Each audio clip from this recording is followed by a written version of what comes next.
दोस्तों, मित्रों, बंधुओं और माताओं बहनों, आपका इस चैनल में एक बार पुनः स्वागत है। मेरे चैनल का नाम तो आप जानते ही होंगे, सत्यम शिवम सुंदरम। और इस चैनल में मैं जीवन जीने की कला के बारे में कुछ बातें आपके साथ शेयर करना चाहूँगा। हालांकि हम सभी जीने का मकसद अलग अलग है, अलग अलग सपने हैं, अलग अलग आकांक्षाएं हैं, अलग अलग तरीके हैं, परंतु एक साधारण तरीका, कॉमन तरीका जो सबके लिए ग्राह्य है, सभी को पसंद आता है, उसको करना ज़रूरी होता है और करना चाहिए।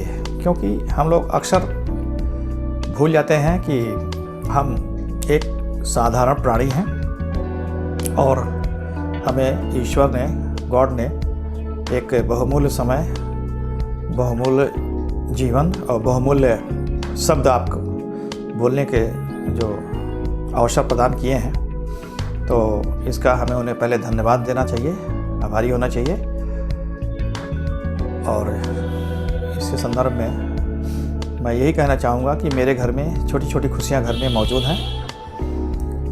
माँ है, बेटे हैं, बाप है, बहन है, भाई है, अन्य सभी रिलेटिव्स हैं।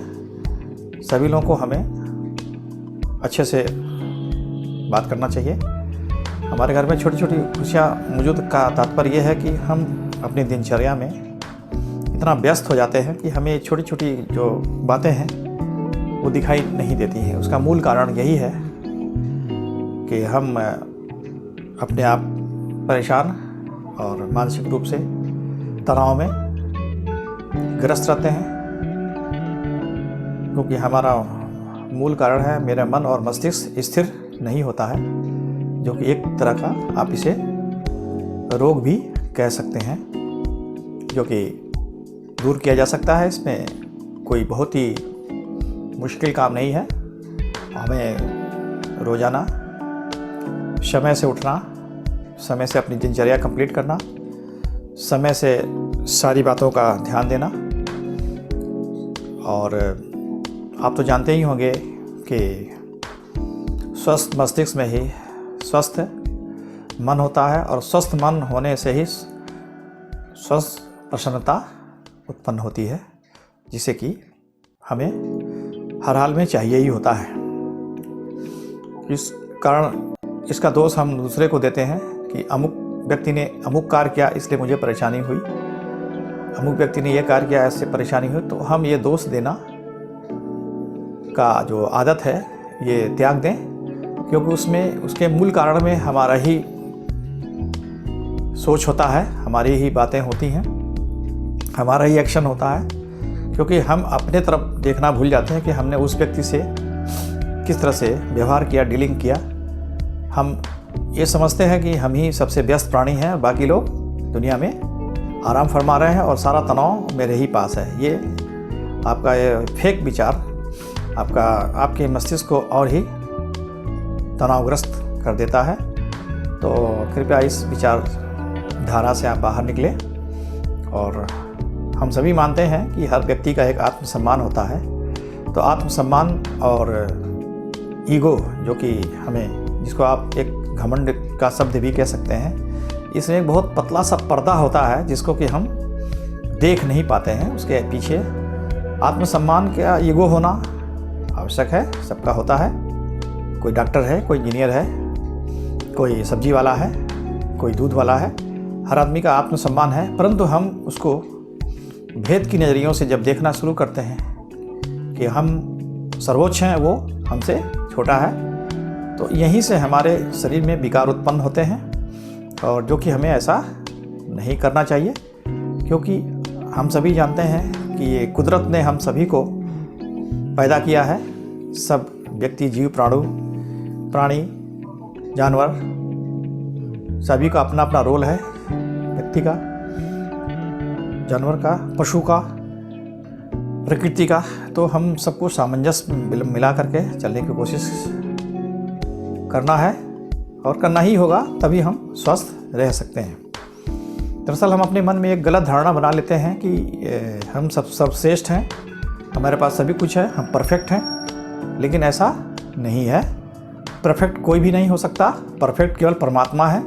और अगर जिस दिन हम परफेक्ट हो जाएंगे, हमें लगता है कि हम संपूर्ण हो जाएंगे, उस दिन हमें इस धरती पर रहने का कोई अधिकार नहीं होगा, क्योंकि भगवान भी भक्त और भगवान का जो फिर ये परिभाषा बदल जाएगी।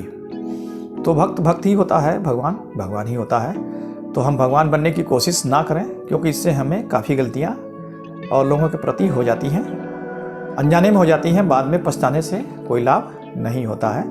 तो मित्रों, दोस्तों, मेरा कहना ये है कि आप हम सभी अपने वाणी पर संयम रखें, और जो भगवान ने हमें वरदान दिया है, बोलने की शक्ति दी है, तो इसका गलत इस्तेमाल ना करें।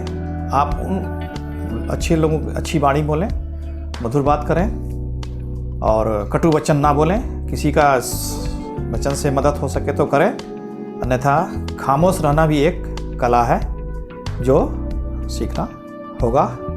और आप समझते होंगे कि जिस व्यक्ति को गूंगा है, जो बहरा है, जो गूंगा है, आप उस व्यक्ति की मन स्थिति आप बता सकते हैं कि क्या वो व्यक्ति क्या पीड़ा झेल रहा है।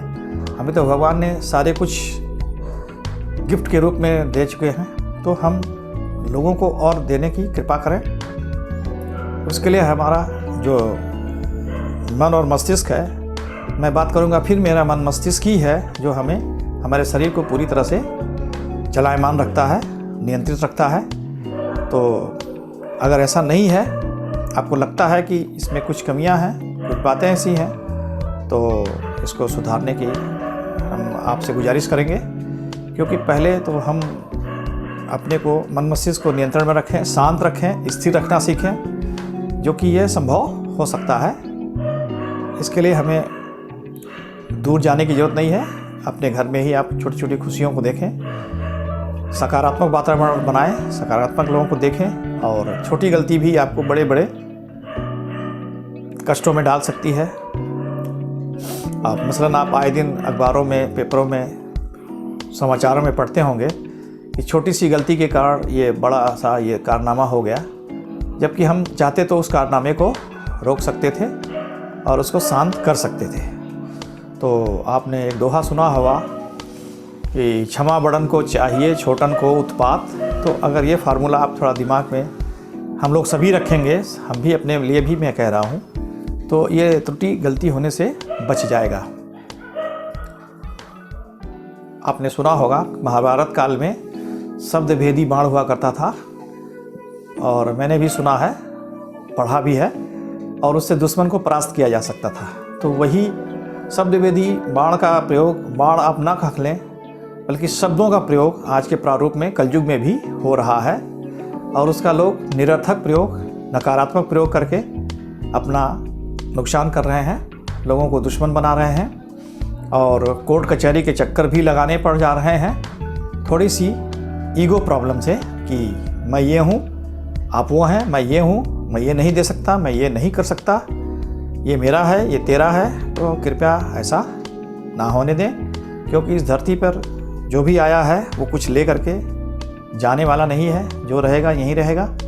आपका व्यवहार, हमारा व्यवहार, हमारे कारनामे, हमारे इतिहास, हमारे संस्कार, हमारे। तो दोस्तों, मैं एक बार फिर आपसे अनुरोध करूंगा कि इस शब्दों को संभल कर बोलें, लोगों के अच्छे कार्यों में लगाएं, लोगों का आशीर्वाद प्राप्त करें। और आप एक कहावत तो सुना ही होगा ज़रूर, आपने कभी ना कभी कहीं ना कहीं किसी जगह सुना होगा कि बात जबान से, तीर कमान से, और प्राण शरीर से निकलने के बाद वापस नहीं आती है। तो मित्रों, मैं चाहूँगा कि इस कहावत पर थोड़ा अमल करें और अपने शब्दों को, बातों को पॉजिटिव नज़रिया से देखें, लोगों को खुशहाल रखें, अपने खुश रहें, अपने स्वस्थ रहें। मैं हम आपके सभी माताओं, बहनों, दोस्तों, भाइयों के सुखमय मंगल जीवन की कामना करता हूँ। जय हिंद, जय भारत। धन्यवाद।